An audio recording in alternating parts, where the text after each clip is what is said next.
Hello, and welcome back to Loose Leaf Author Podcast. Today we have Dan from One Man Book Club with us. And my favorite way to introduce you that I kept thinking about was you're Dan, the reading dad. That's right. That's right. That's who I am. Dan, the reading dad from One Man Book Club. Happy to be here. Thanks for inviting me. Yeah, well, we've talked to authors, we've talked to audiobook narrators, and I figured, hey, why not get someone who reviews books and who has really grown? Like, I was curious, when did you start One Man Book Club? How long ago? Uh, let's see. I officially kicked off One Man Book Club. I think it was 2017. It was really, just really little back then. But I've always been, I've always been a reader. First of all, I remember as a kid.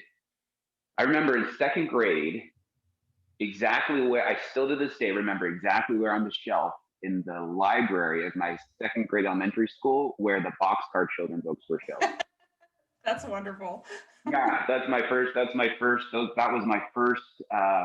first thing I remember just really loving to read, the Boxcar Children. In fact, I remember for Christmas, I asked Santa Claus for the entire Box Club Children set, the entire series. That's what I wanted to get on Christmas morning. And yeah, I think I freaked Santa Claus out a little bit because I. Did you have any idea how many there were when you asked for them? No, obviously no idea. I think Santa Claus had no idea where to buy such a thing back in the early 80s anyway. So, but that's kind of the genesis of my reading life. Yes. And I remember picking up my dad's. So I went to visit my grandmother, where my dad grew up, and digging around through my dad's old stuff, and I found a whole box of old, like original binding Hardy Boy books. Oh my goodness. Yeah, Goodness. a whole box. It was so cool, and I was probably like I don't know, 9 or 10 or something like that. And I found these, and they were my dad's. And I said, could I have them? And yeah, you can have them. So I took them, and I took the whole. And they're upstairs in the attic right now. Oh my goodness. Yeah, it's super fun. So just little reading memories along my way growing up led me to just this passion I have for reading. Yeah. And I got my first Kindle in 2011. I think that's probably when most of us did. Yeah. But the trick is as soon as I got the Kindle, the amount of books I was able to read per year shot up, like skyrocketed, Yes. exponentially skyrocketed, because of the ease and accessibility of books that suddenly I had. I could carry 10,000 books around in my pocket, an entire library's worth of books accessible via the cloud and carried around in my pocket, and read it on any device I wanted to.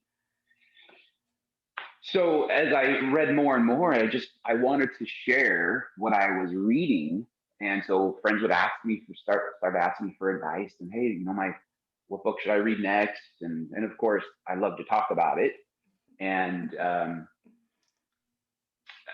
it just started getting to be and so the other thing is that I never wanted to join a book club. Okay, because, why was that? Well, yeah, because I don't really want to be told what to read. I totally understand that. Yeah, I want to be the one to pick what I read. And so, yeah, I love talking about books, but I don't want to talk about the books that I want to talk about. So I often joke that no, I started a One Man Book Club because no girls would let me join their book club, and yeah, obviously that's not exactly true. It's just because I didn't want to join a book club where someone else would pick a book for me that I would read. Yeah, I know that's probably narrow-sighted of me, and I bet there would be my eyes would be open to some really cool stories if I did that, but I didn't want to. Yeah. So that combined with the idea that I love to talk about books anyway, and combined with the fact that people kept coming to me asking me for advice, particularly for advice on what their young readers should read. Interesting. Yeah, I started writing book reviews, and I started writing them on Goodreads, and I've used various different platforms to to share them over the years. Um, my Do- focus my okay. focus around wanting to make sure that people were aware of the content inside of books kind of evolved as well. And we can talk about that more. That's kind of a bigger subject if you want to in a little bit. Yeah, I would definitely, that's definitely one of the things on my list, because Yeah. I like how you have kind of your rating scale, and how, Hmm. in your list, you Yeah. talk about appropriateness. Yeah. That turned out to be a really big part of what I wanted to make sure people were aware of. I want to make sure people were aware of, I want to be able to help.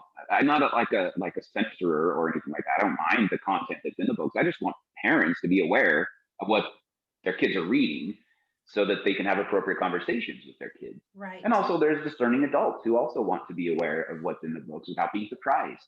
And I kept getting surprised by some of the books I was reading, Yes. and some of the books my kids were reading. And so all of this to say, I decided, let's make this official and let's just do this. Let's just start this. And I called it One Man Book Club because I had no girls would let me join their book club. And it started off. I hired a guy to download all of my reviews that I had been saving Oh, on Goodreads.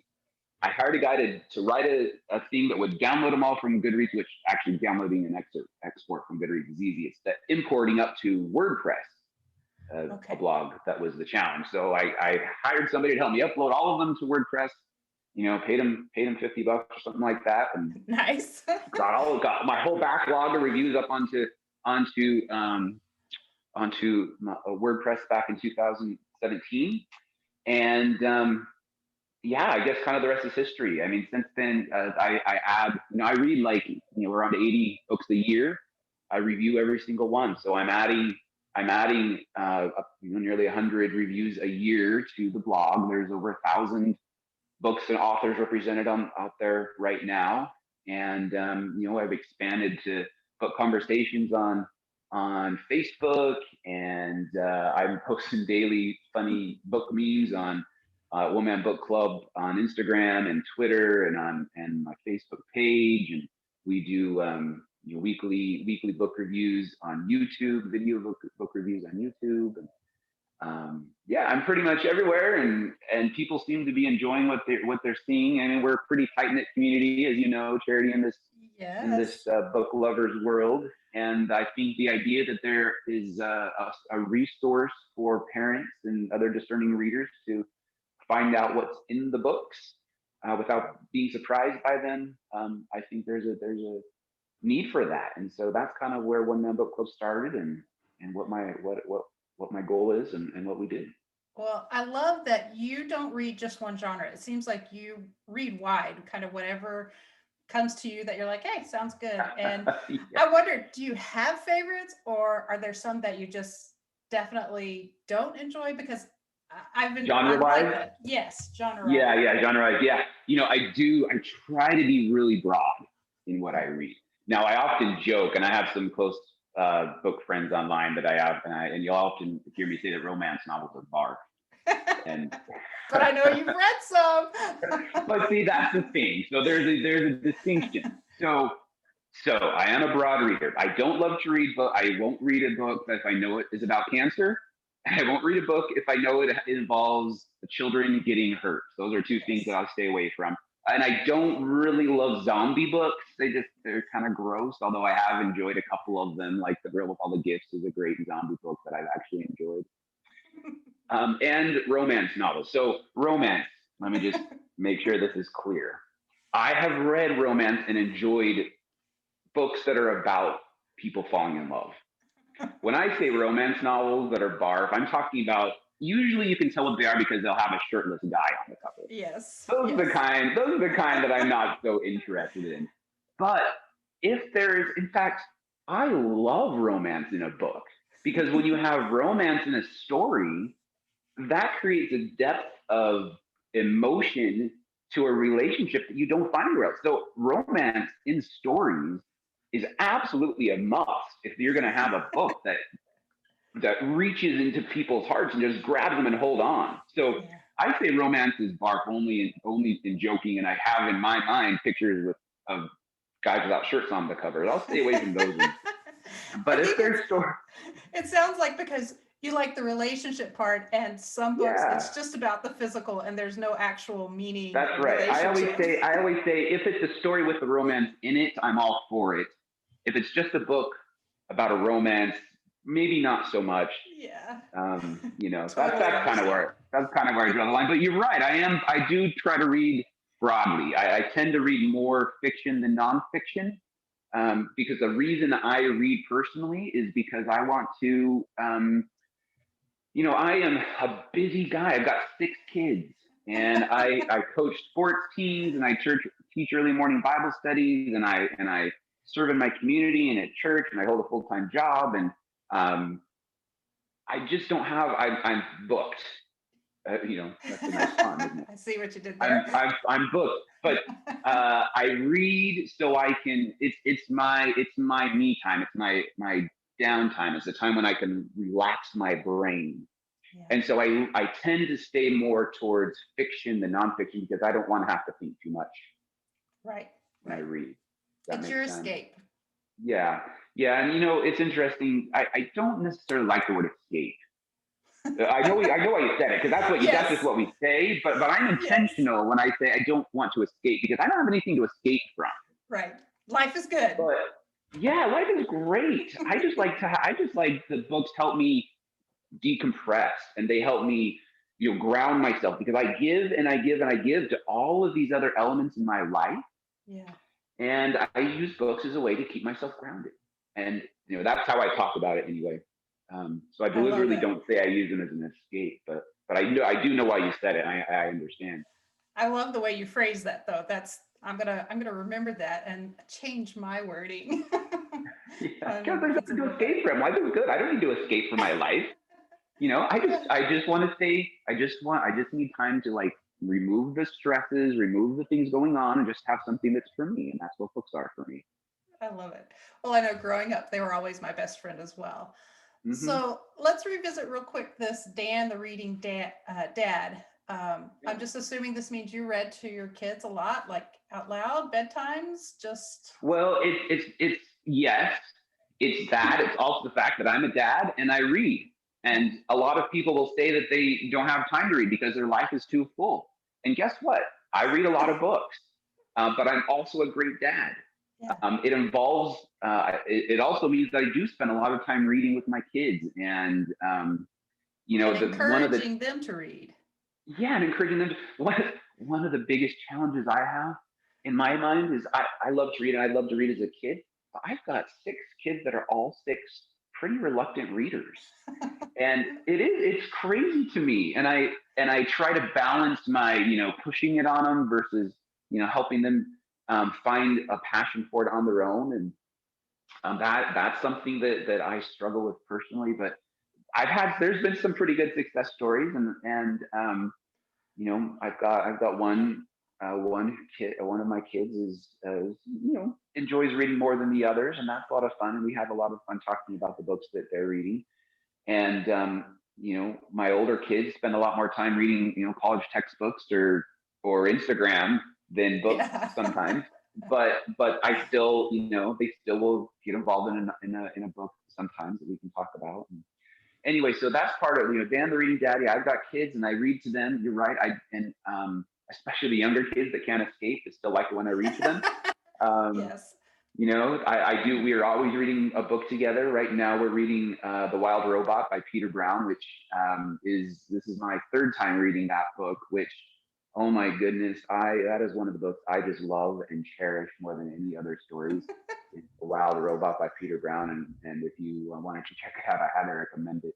But my kids and I are reading that together. It's part of our school district. Does this really cool thing where there's a district wide book club, and they give every student a book, and they pick one book each year, and all the families in our district get to read that book together. And this year they picked The Wild Robot by Peter Brown, and I literally cheered when my son brought the book home, because we love the book so much. Anyway, we're reading that one right now. We just finished um, Fablehaven with reading Fablehaven with the kids. That's been a lot of fun. We've read the first with my young, so it's usually up through like 11 or 12 that they'll sit with me and let me read a book with them.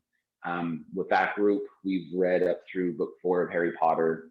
You can tell one of the reasons I love Harry Potter is they grow with the kids, Yes. once Yes. you get to book 5, all of a sudden it's a little bit more complex and a little harder for them to follow along. And so it's a natural play.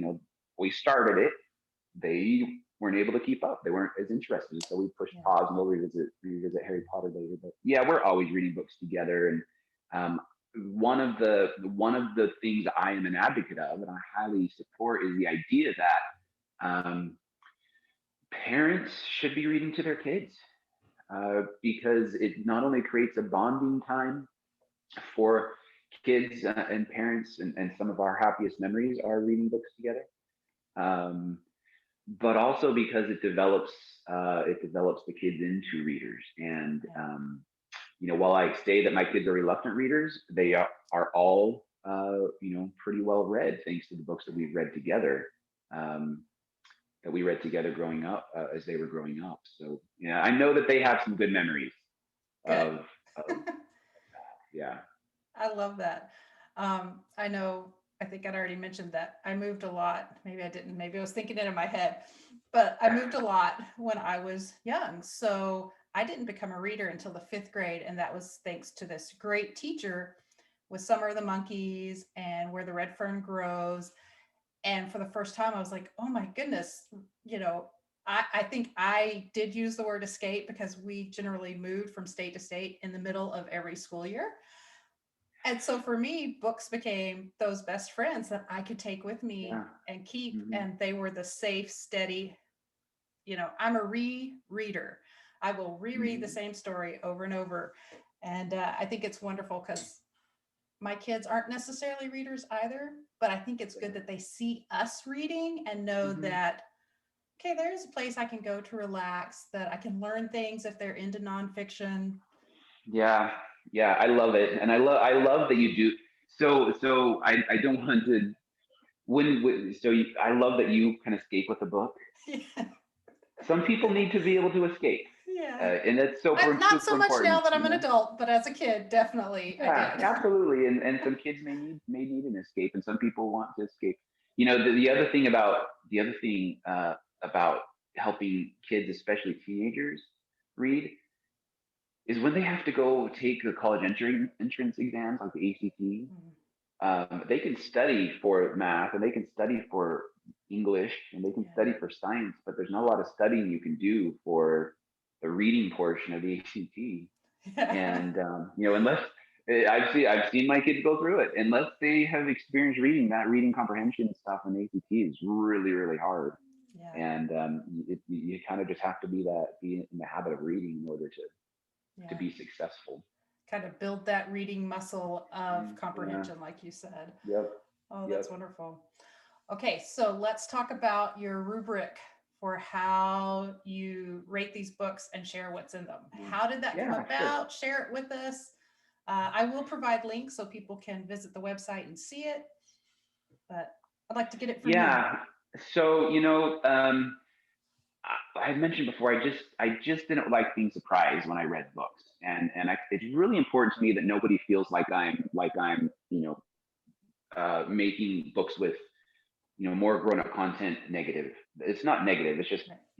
I want people to be able to choose what they want to read, and there's no rating system for books like you'd find for movies or TV shows.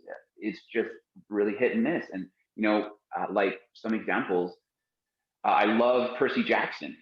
Percy Jackson and the Olympians was a really really fun series, and when I finished it, I wanted to recommend it to all my young friends, and I wanted to go read Heroes of Olympus, which is the next series, and I started reading Heroes of Olympus and enjoyed it. But halfway through the series, totally unexpected, there's a young man who has same gender attraction for Percy Jackson, which okay, that's fine. That adds some elements to stories that um, help understanding and perspective. But there was no notice that was in there, and I Right. just thought to myself, if my one of my children had been reading that book and came across this topic, and it's quite a significant topic and a focus in the latter part of the series, I would want to know that as a parent, so we could have the conversations about it that I think would be important to have.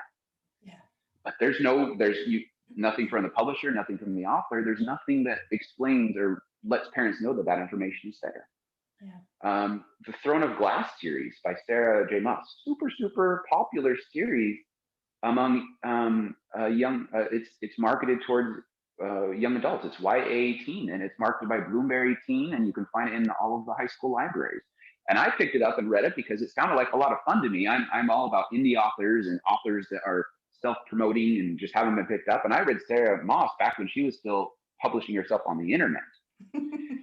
And there's these great prequel novels that she wrote, and then Throne of Glass, and on with her series, and it was fun, and I was recommending it to people. And as it got to book 3, got a little more, there's more language in it, a little more sexy. Book 4 was even more, and by book 5, she went the author. There's pornographic sex scenes in it. Very, very descriptive pornographic sex scenes. And I remember getting to, is it the like 49% mark in book 5? And I was like, what did I just read? And I turned it off like, this is not something I'm interested in. But it's marketed towards teenagers. It's published by Bloomsbury Teen, and it's on the shelves in high school. That's another, Ready Player One is another example. I love Ready Player One. It's a fantastic book. It's so much fun to read, and the movie came out, and all of these kids thought it was cool and wanted to start reading it. But there's a ton of swearing and bad language in Ready Player One. Lots of f-bombs that, again, if I were a parent, I would want to know that was in there so I could make a decision about how my kids were going to consume this. Funny story. When I read books, I kind of like read through the swearing. I don't know, like it just kind of, I don't know. Gloss over it. You kind of gloss over it, and it's just from practice, that's what happens. But I thought it would be fun to listen to Ready Player One with my family on a road trip. Oh no. Like, hey guys, we've got this great story to read. And so I popped it in, and they started listening to it, and it's very soon that Will Wheaton starts dropping F-bombs on you in Ready Player One. And I honestly didn't even know that they were there. But it was so embarrassing. It was really funny. My wife was like looking at me like, what are we listening to? Anyway, that actually happened, and I learned my lesson, because it's a lot harder to get it's a lot harder to filter out the swear words when they're on audiobook. Yes. I've got all kinds of examples. There's a book called The Reins, which is a middle grade book written for middle graders, and it was recommended to my middle grader by his librarian. Okay. Now I have a habit of reading the books that my kids read. So if they bring home a book from school, then I'm going to read it too, because I want to know what they're reading. I started reading this book, and one, is a zombie book, and two, it was okay, fine. It's a zombie book, but it's like the level of violence in this book is like dialed to 11. There was so much gore, violence in this book. Kids perpetrated against other children, parents violently hurting their children. And maybe we need to teachers? clarify for some of our readers exactly what middle grade is, so they have an age range. Yeah, okay. Isn't that like 8 to 12? Yeah, like 8 to 12. And there's upper middle grade that can go to like 14. But yeah, think like 4th grade, 5th grade, 6th grade, 7th grade ish. Yeah. Like in there is middle grade, and there's a pretty big range of what you'll find in middle grade. But this is a book that was recommended to my middle schooler by the middle school librarian. Yeah. Adult level of violence in this story. All of that to say, there's so many examples of times when I've been surprised by the content in the books that I read. And so I found that it was, I really wanted to be able to make sure that other parents didn't get surprised by the books that they read. And so you mentioned a rubric. How do I grade or rate the books? In my mind, it's really simple. I ask myself, how old would my kid be before I wanted them to read the book? Yes. And that's how I do it. And I on my blog, you'll see ratings for 10 and under, 10 and up, 12 and up, 14 and up, 16 and up, and 18 and up. And I will, again, I don't want to censor the books. I'm happy for the content that's there. I just want people to be aware of what it is so they can make educated decisions on their own. Yeah. And so while I read a book, I think to myself, what age would I want my kids to be when they read these stories? And I will take note of things like the number of, how much swearing is there. Sometimes I will actually count the number of swear words on Kindle and share that. And I'll say, hey, Ready Player One has like, I don't know what it is, like 14 F bombs, or I don't know, one F bomb every 14 pages or something like that. I'll give that kind of a detail. Other times it's just, there's a lot of swearing in here, or watch out for some adult kind of sex, or themes, or things like that. I'll just make some just thinking as a parent, what would other parents want to know about the book? And that's what I'll put into the story. It's usually focused around sexual content, language, and violence. Yes. But I'll also call out if there are homosexual themes in this book, because I feel like that's a topic that parents may want to be aware of. I'll also, there may be some books that are great content-wise, but maybe I think are just maybe too long for the targeted age, like Morgan Crow, for example. Wonderful content-appropriate book, absolutely a lot of fun. But it's like over 500 pages, and that's going to be hard for a Yes.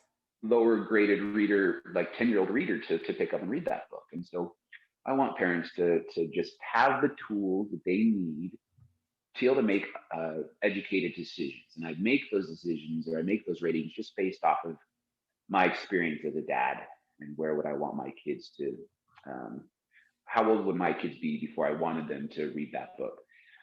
Specifically around the sex scenes, usually I'll ask myself, how comfortable would I be reading this out loud with my teenage daughter? Yes. And that's kind of how I grade those scenes.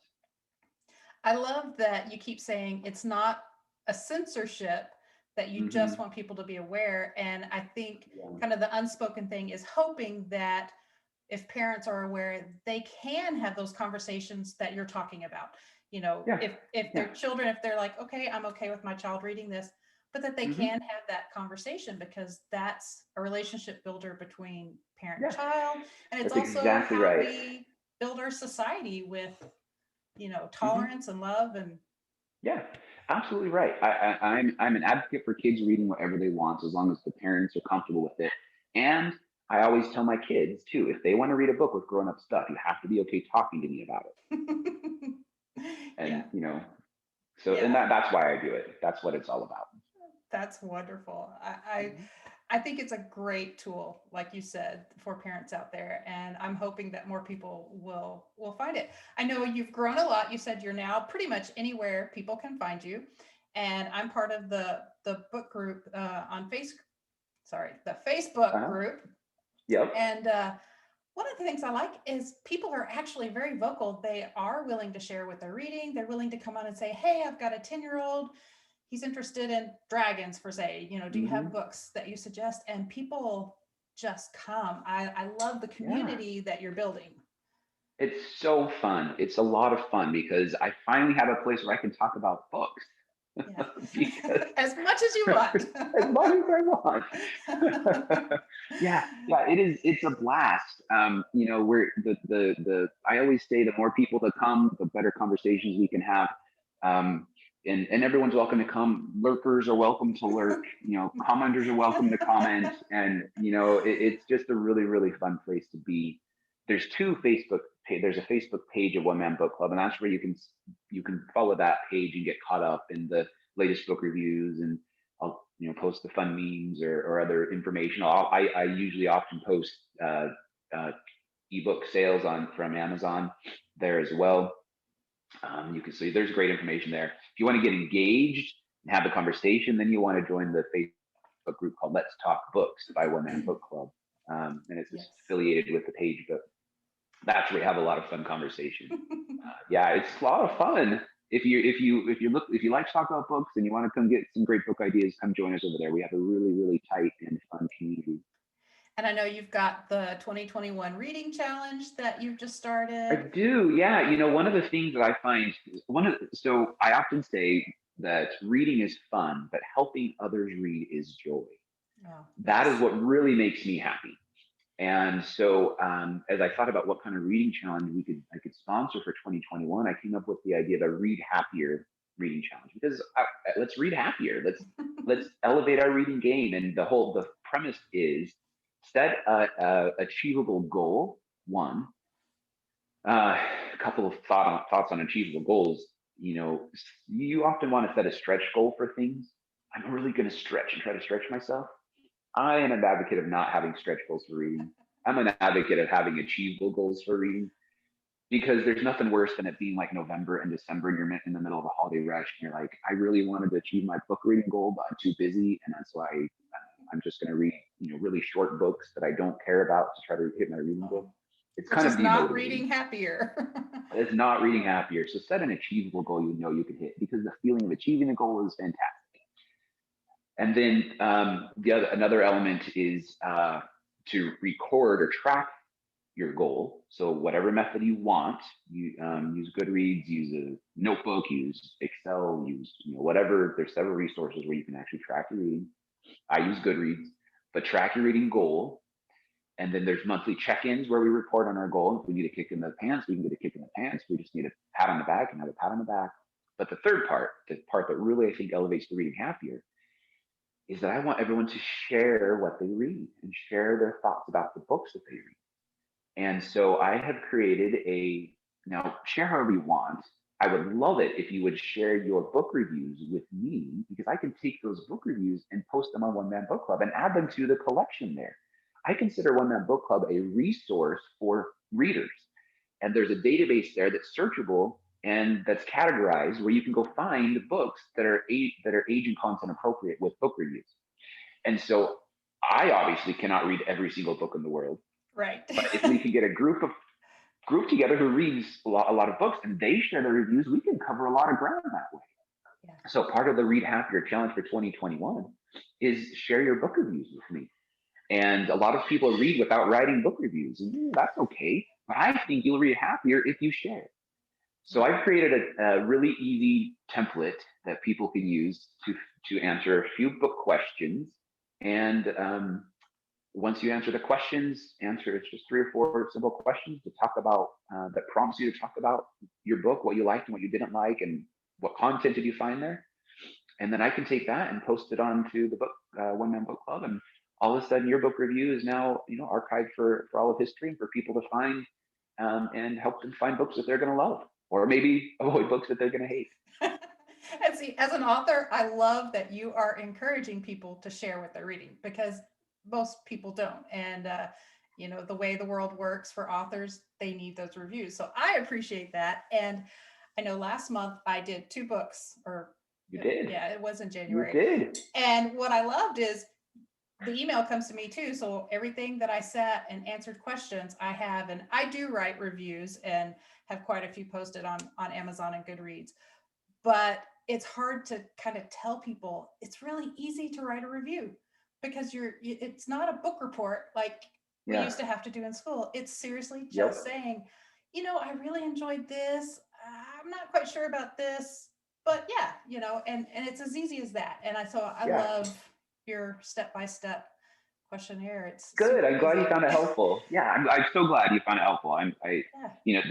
That's I think is the thing is people are a little bit scared of where do I start when I write a book review, and I always say your book if it's something that they can read on the back of the book, then you probably don't need to include it in the book review. Right. People Exactly. are reading a book review to get a general idea of what the book's about and to know what you thought of it and what do you want other people to know. If you were picking that book, what would you like to know about the book? And Exactly. that's I say if it takes more than 2 minutes to read what you wrote, then your book review is too long.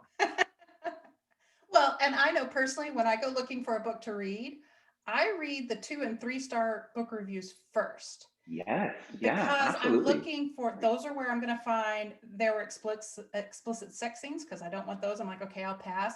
The heavy Hmm. language, and it's usually where people will say, I do take a little bit of kind of with a grain of salt when they say poorly written. I'll read a couple Yeah. more to try to gauge where the Hmm. medium of that is because that's so subjective. But Yeah. Yeah. I'm right with you, Charity. That there's a I wrote a post that I often share with people.